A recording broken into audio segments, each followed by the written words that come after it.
ఏం లేదు, ఈ 3 గీతలు నేర్చుకున్నాం అనుకో ఇంగ్లీష్ రాత చాలా అందంగా నేర్చుకున్నట్టే. ఎట్లా? ఇగో టీక టీక టీక టీక టీక ఒక్కటి, డమ్ డమ్ డమ్ డమ్ డమ్ ఒక్కటి, అతి నారాయణ సీతారాం తప్పకుండా లెక్క పెడితే 31.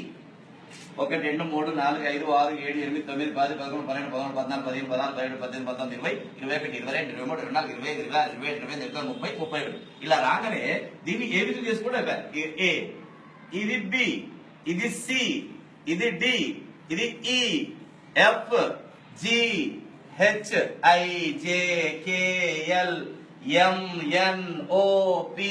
మారిపోతుంది రాత తొందరగా.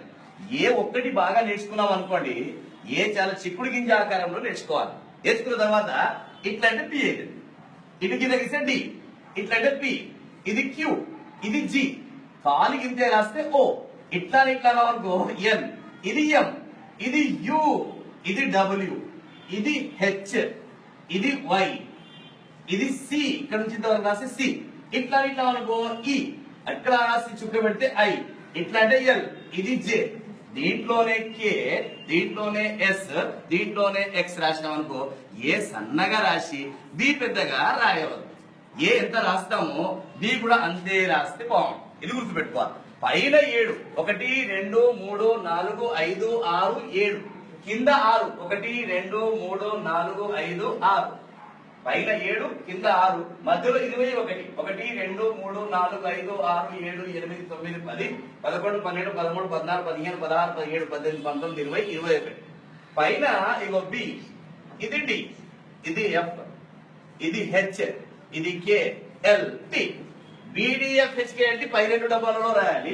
ఇగో G, J, P, Q, Y, Z, ఇవి కింది 2 డబ్బాలలో రాయాలి ఫోర్ముల కాపీలో. ఇక్కడ ఇగో A, C, E, I, M, N, O, R, S, U, V, W, X, ఇవి మధ్య డబ్బాలో రాయాలి ఫోర్ముల కాపీలో.